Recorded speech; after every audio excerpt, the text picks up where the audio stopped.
So thank you again for joining us for our info session on making a prepared environment at home.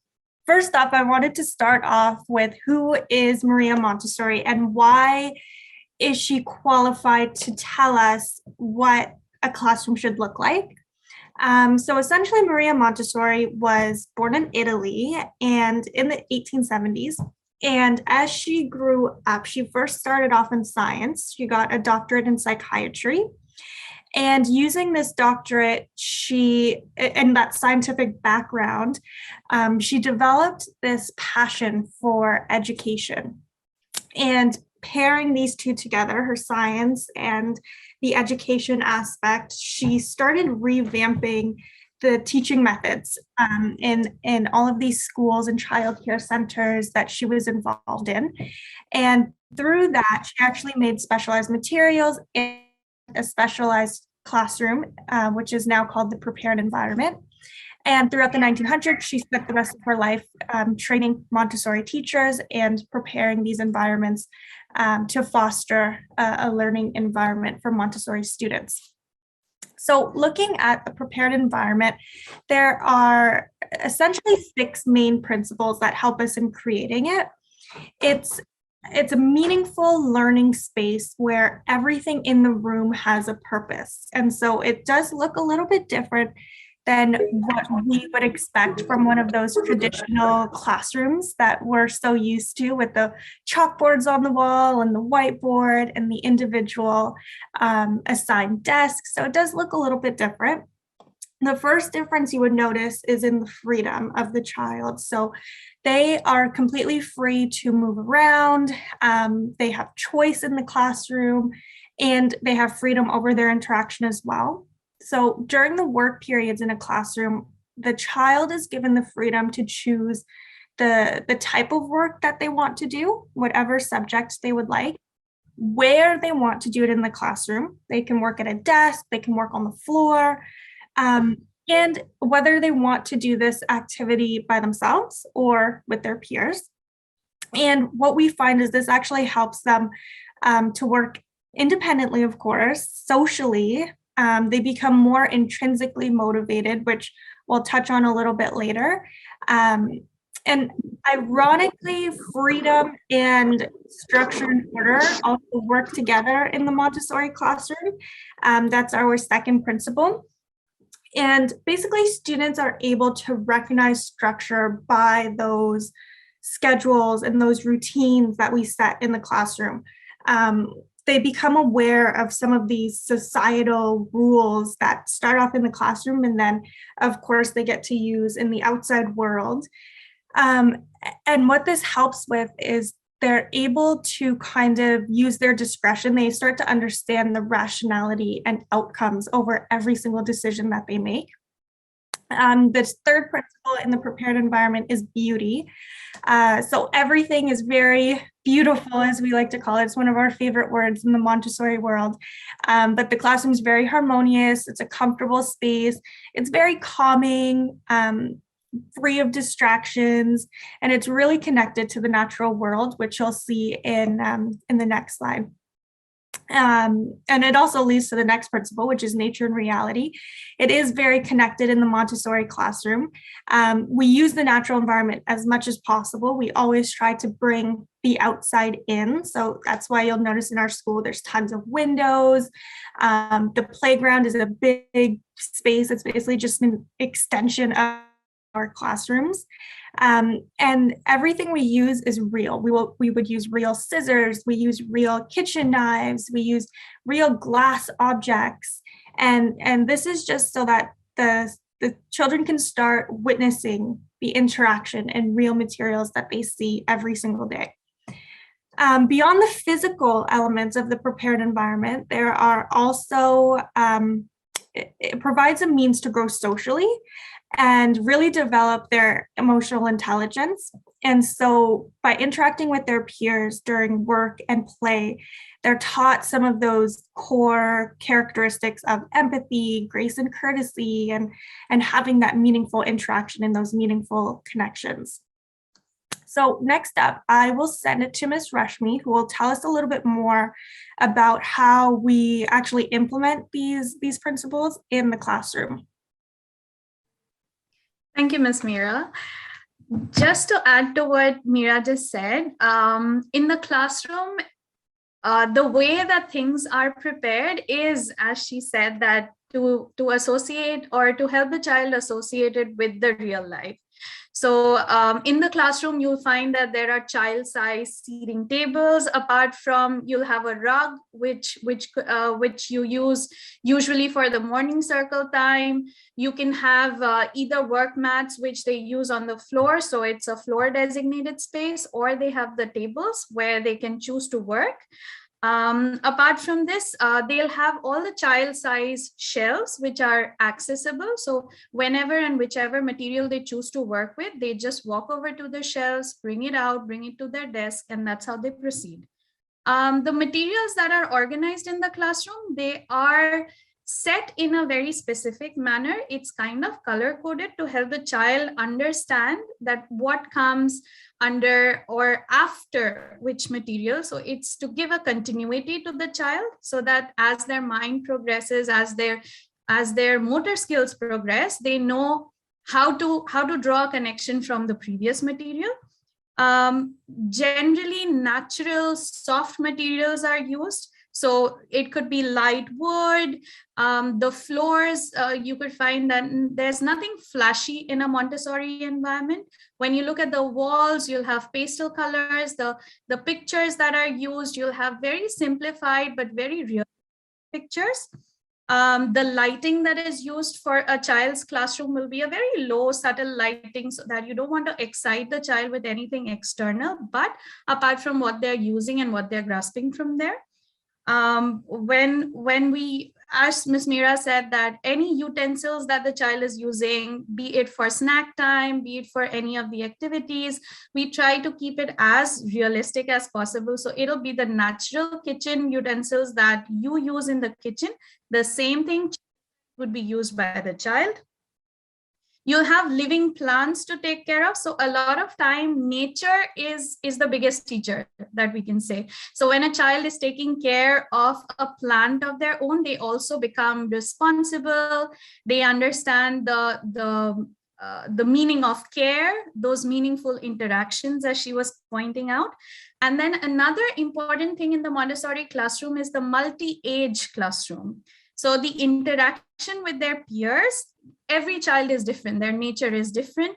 Some would be having a leader quality within themselves. So having their peers around, they also start expressing these qualities within themselves. They have responsibility, they exhibit the leadership quality, their interactions with their social interactions, these become a major criteria.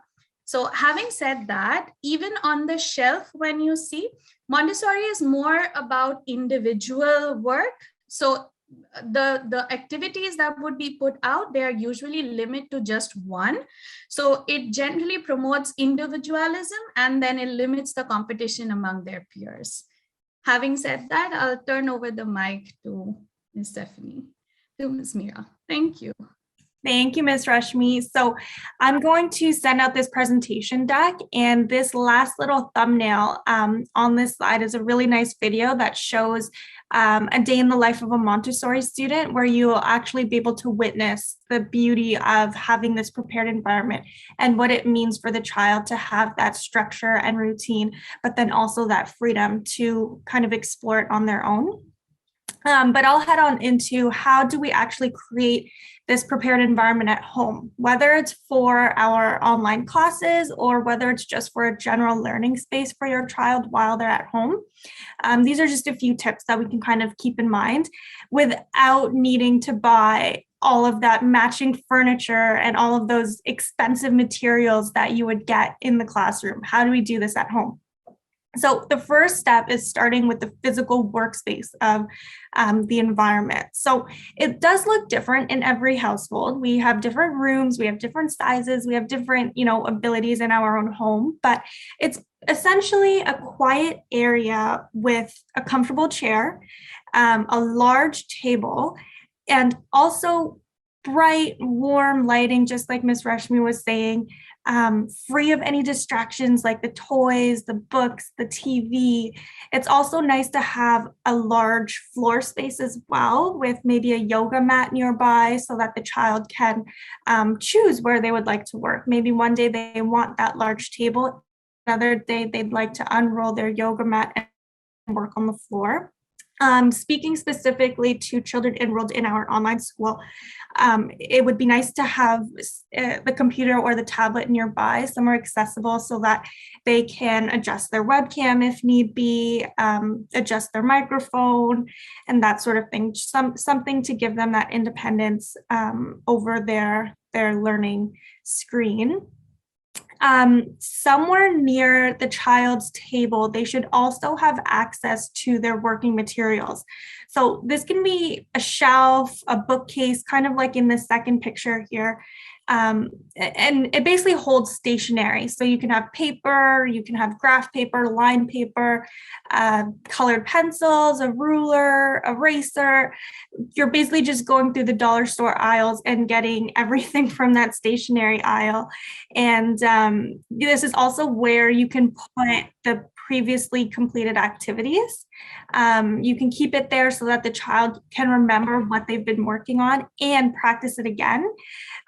And it would also be nice to keep these subjects in a separated labeled area. So for example, all of your practical life materials would be on the bottom shelf. All of your language is in the middle. The top is math, so that the child knows where to find everything. And that's really, again, building their independence. Now, the next space that you can work on in this physical environment are the walls. So exactly as Ms. Rashmi said, every single thing that you're hanging up should be very purposeful, very meaningful, simple, basic. These can be hanging up a calendar that the child then gets to cross out every day, and they get so excited to flip to the next month. It can be a weather recording chart next to a window, where every morning they're looking out the window and they get to draw a little picture about the weather that day. It can be any kind of thematic or seasonal art that they've been working on, things that increase their motivation and really just the morale of being in this working space. Sorry, Now- Mira, I just wanted to add as well to that. It should always try to be at the children's level. So when you are putting, the artwork up, I know it looks nice, higher up, on the wall above their bed. But really, our whole idea of putting it on their eye level is to gain their confidence and to really give them a sense of pride in their work. So whenever you are, trying to post their work up or doing the calendar, everything should try to be at their level, including the shelves. If you can get lower shelves so they can reach everything, that that helps with their independence and just being able to again, with their confidence, just doing things on their own and getting things on their own, and then being able to do their own workstation. So really try to make things at their level. Yeah, that's exactly right. So interior designers will probably want to close their eyes, but pretty much exactly what you see in this picture. All of the little drawings and the colorings of the world map, it's all at the level where the child can see it from sitting at their table. The next part of the prepared environment that is very important is the guide that's in the prepared environment. So it's not just about the physical space in the physical classroom. It's also about the person that comes along with it. And so for new Montessorians or anyone new to the program, the guide is basically what we would call the teacher. And so much of the child's growth and mindset comes directly from the guide. So as a guide, you can imagine that it's very, very important that our language is very targeted, whether this is spoken language or body language. It's very targeted to accomplish a very specific goal. Now, during a work period in a Montessori classroom, if you were to walk in, you would notice that it's usually pretty quiet. And the reason for this is because a lot of the materials are actually presented in complete silence, or very limited vocabulary. So the child is really absorbing the lessons by observing it, by watching your hands and watching how we're actually using a material. So when we do use our language, one of our main goals is to create intrinsic motivation for the children. So this is really where they want to work and do well for themselves. So their motivation actually comes from an internal source instead of, a reward or a punishment or because of what they think their parents or teachers might think. And this really helps the children develop that sense of pride and accomplishment. They really get that personal satisfaction from the work that they accomplished. So this is just a table of some of those words or things that we are so naturally inclined to. And I'm so guilty of a lot of them. But these are just some suggestions or things that we can try replacing it with to help build that intrinsic motivation. So instead of saying things like that's wrong or you're wrong, pointing out mistakes or a wrong answer, we can use that as more of an opportunity to learn and really encourage the child to try again. So for example, if we notice that a child is really continuously struggling with remembering what number comes after 56, it just means that we might have to go back a little bit and do a little bit of review and practice before moving on. So this is really important to remember, especially for our online classes, because as parents, we feel so naturally to prompt our kids towards the right answer. But being right or wrong, it's really the least of our worries. We're really focused on what does the child know and what do they not know, because that's what helps build our lesson plans. So on the other hand, though, there's also the constant external praise, and this is what I'm most guilty of.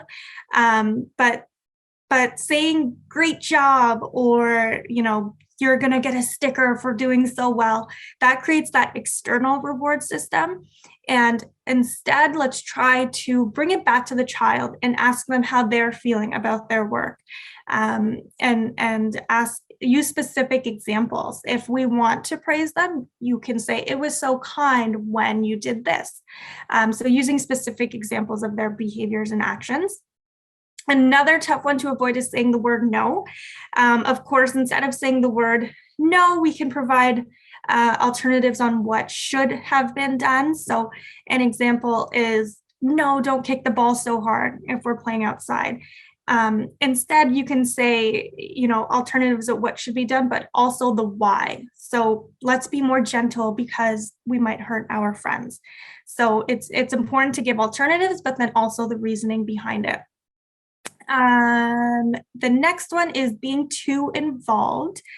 There are definitely guides and parents that fall within this category, especially being online. I know it's really, really tough.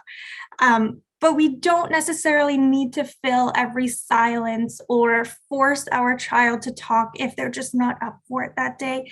It actually diminishes their confidence and their trust in the whole schooling environment. And a lot can be said just with a comforting nod or eye contact goes a long way as well. One of my favorite solutions to this is parallel working. So if your child is working in their workspace, bring your laptop, bring a book, bring your phone, bring something that you're working on so that they still have the comfort of your presence there, but they're also putting their full focus into their own work and not being too reliant on you.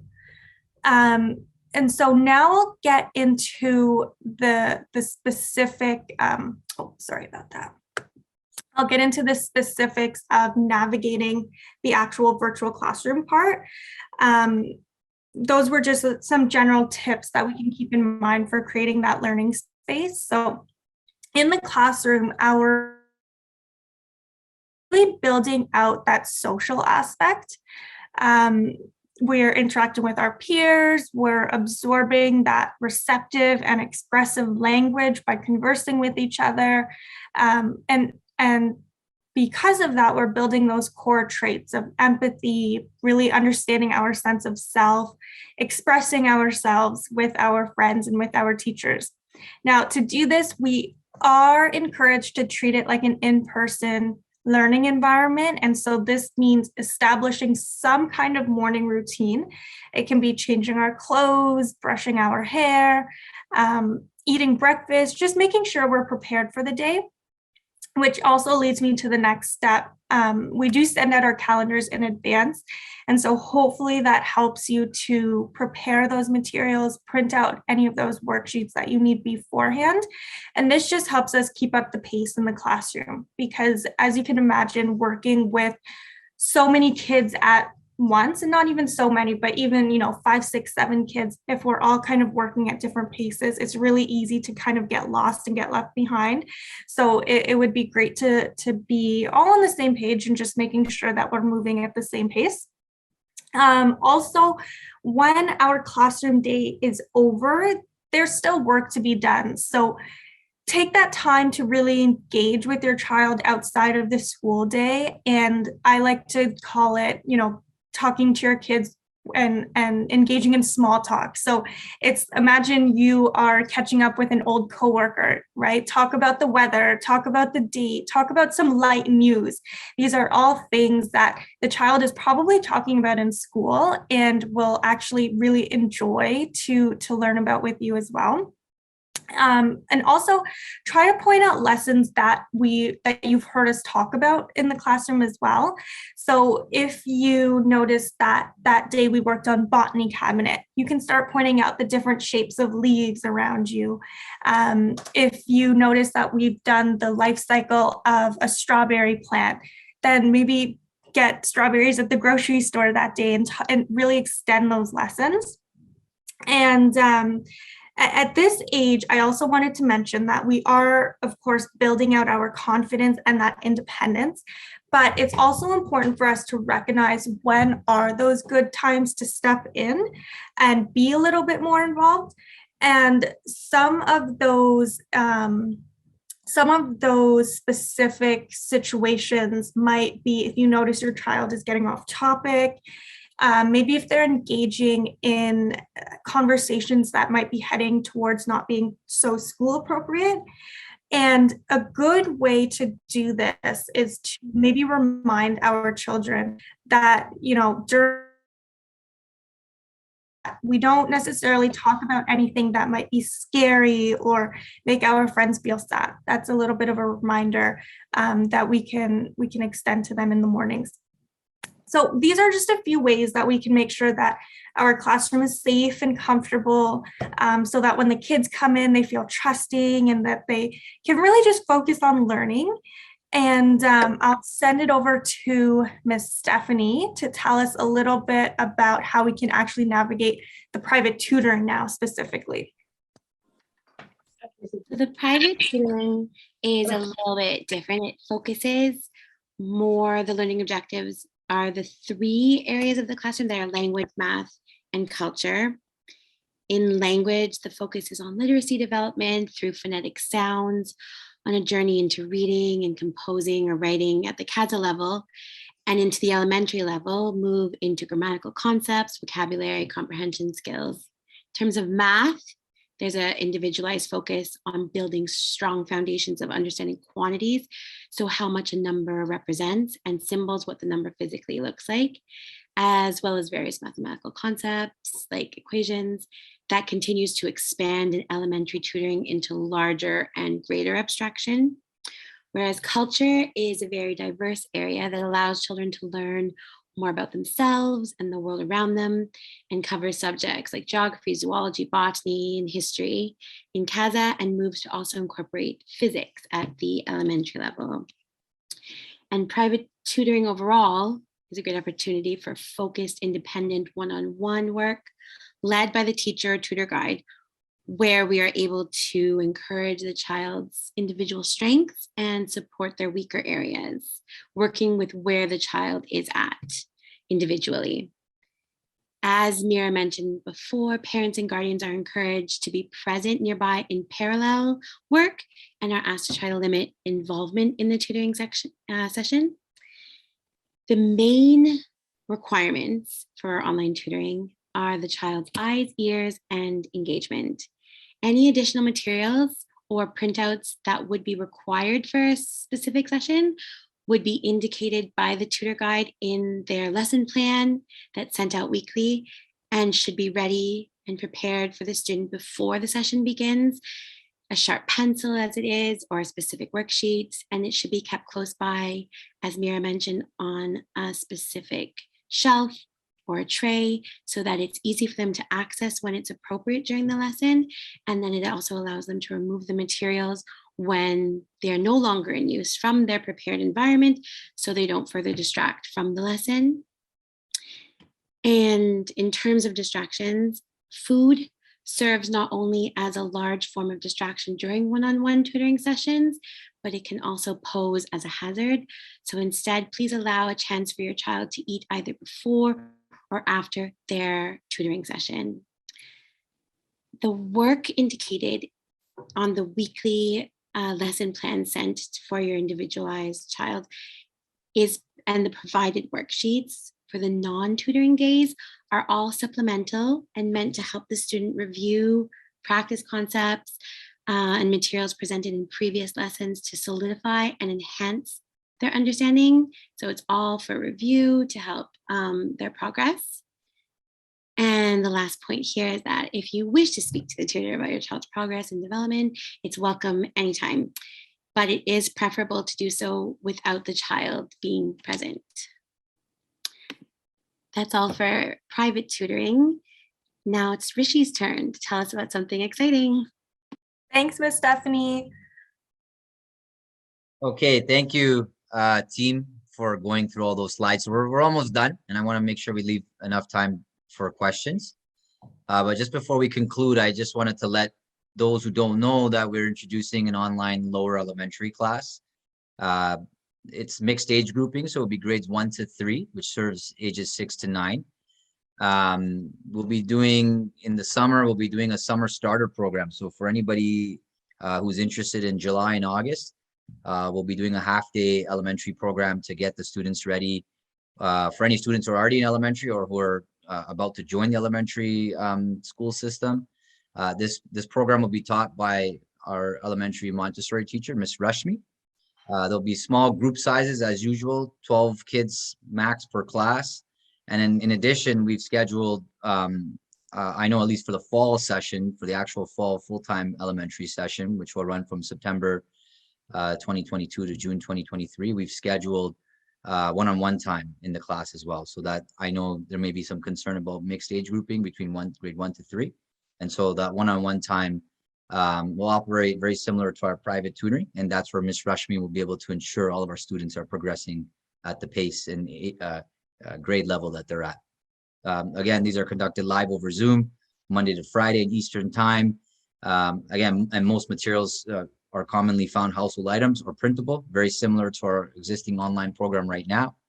As I said earlier, there's full day and half day programs available, very similar to our in-school practices, 2 progress report cards, parent-teacher interviews, and we'll give an end-of-year school certificate of completion.